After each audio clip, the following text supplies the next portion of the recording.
Okay, so this is a form video that I think is long overdue. This is something that I have fixed in my form a pretty good while ago, and I'm still kind of working on it, but I think I've done a pretty good job of getting better at it. However, I see countless amateur disc golfers do this pretty poorly. In fact, it's something that drives me absolutely crazy because I'll be scrolling on Instagram Reels and I'll see all these, all the amateur disc golfers, like not touring pros, that are posting videos of their shots or whatever, and this is something that I see them doing wrong in like almost every single one of these videos, and it drives me nuts. And I just want to make a video about it because I think it's really important, and I think it's making a lot of people lose distance. It's making a lot of people throw less accurately, less consistently, and it's probably forcing you to exert more force on the disc and potentially cause more injuries to yourself, hurt your arm, tire yourself out, make rounds feel like they're lasting longer, all the things that you don't want to be happening. As the title of the video suggests, this is all about the power pocket. It's a little bit about the reach back, but it's really about the power pocket. And for those of you that don't know, if you're living under a rock, or if this is the first disc golf video you've ever watched for some reason, power pocket is when you get into this 90-degree angle thing right here with your arm.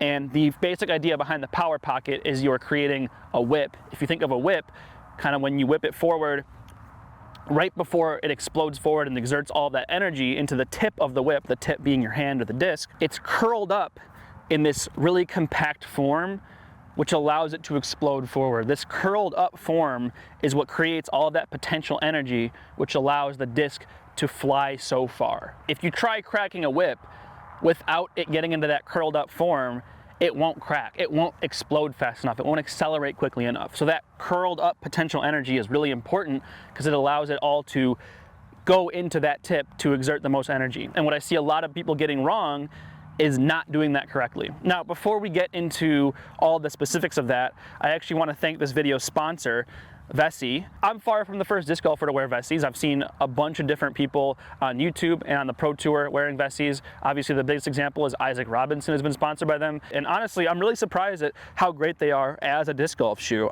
Something, if you know me, that I've struggled with for so long is slipping while playing, whether it's on a tee pad that's a little bit wet, if it's in the middle of a fairway where it's, a little bit of dew on the ground, or just was raining recently.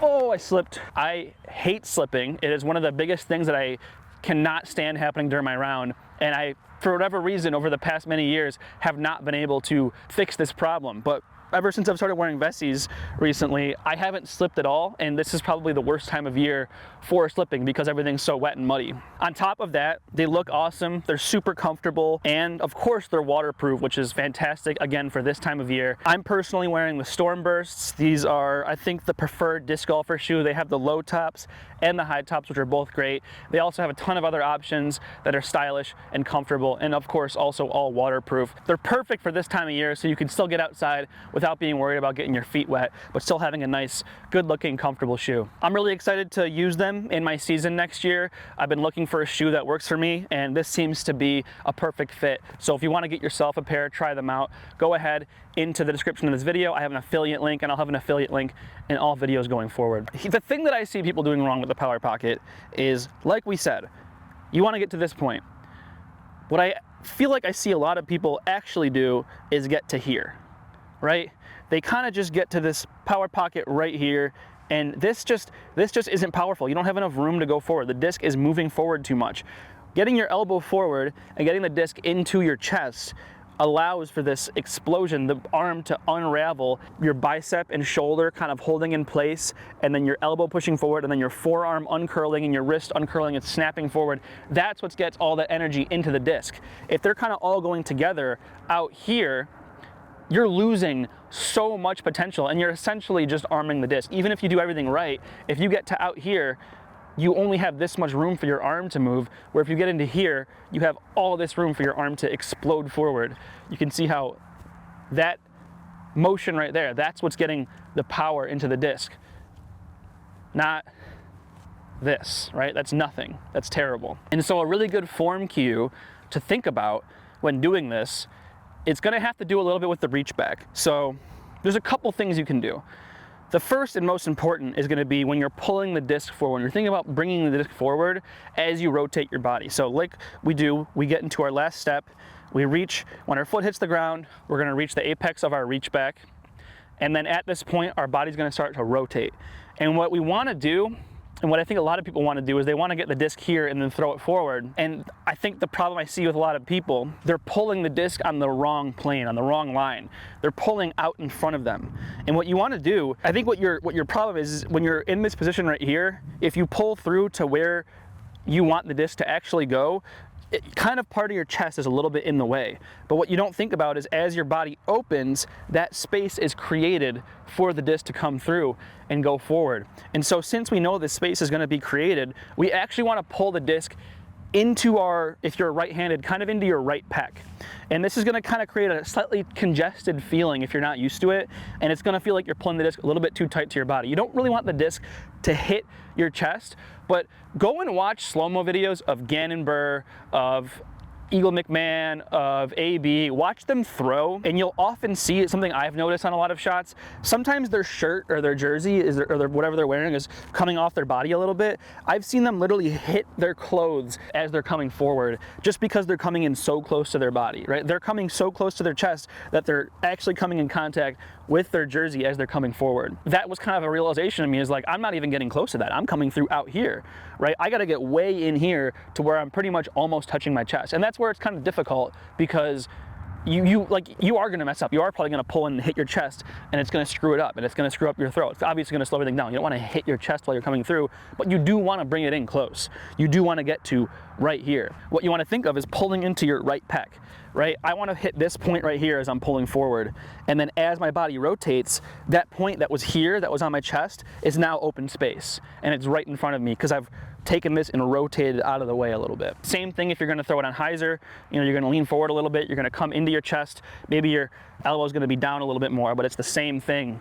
And same thing with Anheuser. And this is actually, if you struggle with rollers, this might be why. If you can only throw a Rollo for rollers, this could be why. Because you can see how this is not, it's gonna be hard to create a roller angle off your body like this. But if I tilt my body back and I do this Anheuser and I pull into my chest, it's gonna unravel and get that disc to come end over end onto that roller angle that I want. Now, another thing you can think of that helps out with this a little bit is going to be how you're reaching back. A lot of ways I see people reach back, and this isn't necessarily wrong, but changing the way you reach back might help you a little bit with this, and it definitely helps me. I see a lot of people reach back, kind of bringing the disc out here, right? Kind of swooping out and coming out here, as opposed to reaching back like this. A great example of this would be Silas Schultz. He throws great, no problem with that. He kind of like brings the disc out, but he then comes through correctly into his chest the way you're supposed to. But I see a lot of people kind of reaching out like this and then just leaving it out here, right? Leaving this disc out here and then pulling it to this really uncomfortable position. And so something that I've kind of thought of is getting the disc, kind of like getting into this staggered position as I'm running up, getting the disc back here and reaching straight back, right? That's gonna get the disc on that line, and then you're pulling right back on that line. Because sometimes, you know, whether you realize it or not, sometimes when you're doing this kind of outside reach back, you're gonna wanna create that line coming forward unless you drill it really hard that you're changing your movement of the disc coming forward as opposed to going back. So if you can kind of create that same motion back and then forward, for me it simplifies it, it makes it feel a little bit more efficient, and it probably reduces the amount of times you're gonna screw it up. Now, if you aren't really convinced too much on this disc coming into your chest thing, and maybe you are, but this is a good example or a good way to give yourself a check of how important this really is. Take a 20 pound dumbbell or a weight or something heavy and hold it tight to your body like this, in this position. And you'll probably be able to hold it there for a really long time. Now just put it out like this a little bit and see how long you can hold it for. And you'll notice that when you're out here as opposed to tucked into your body, you're way weaker, it's way more difficult. Now, of course, this is gravity pushing down on your arms. You'd say, well, that's not really the same thing, right? I'm pulling this way. Well, if you have a resistance band or a cable machine, you know, put the resistance band in the door or tie it to something around the height of where you're gonna do your pull through, or use a resistance machine or a cable machine, and I want you to pull forward into your body like this, and you'll realize that you can pull really powerfully pulling forward like this. Now, just take a step back and pull through like this. You're gonna feel all this tension in your tricep, in your elbow, in your shoulder, and it's gonna be really uncomfortable. And if you ever noticed like your shoulder or your tricep or your elbow hurting when you throw, take a look at your form and see if you're coming through like this. It's going to be putting a lot more strain on your arm when you're throwing, because you have to exert all this force to actually get the disc to go forward. Where if you're coming through like this, my arm is relatively loose. It just kind of is there to unravel and explode forward. I'm not like tensing it up too much to keep the disc up, but if I'm way out here, I do have to tense it up to keep the disc up and get it out forward. It's way more strenuous on your body to do it that way. Again, coming in here, this is a pretty loose and relaxed position. I mean, obviously I'm exerting a lot of force, but I don't feel like I'm really working that hard to get my arm into this position. So I have two discs with me. I'm just gonna show like kind of a little example of what the two versions of this throw might look like. So first I'll throw it incorrectly. I'll kind of keep it out here, and then I'm gonna throw it correctly. And hopefully this demonstrates sort of how differently it can look done the right way and the wrong way. So here we're gonna do it incorrectly.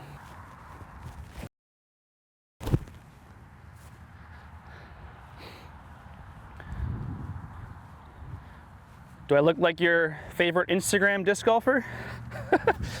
I mean, I feel like it's pretty obvious. That was pretty much all arm. I did not get into a powerful position. The disc didn't snap out of my hands. I had to like really try hard to get the disc moving forward when I threw it. Now I'm gonna really think about pulling into that right pec, into that little bit of space that I'm gonna create as my body rotates, and use that to explode the disc forward. I think you'll see a big difference.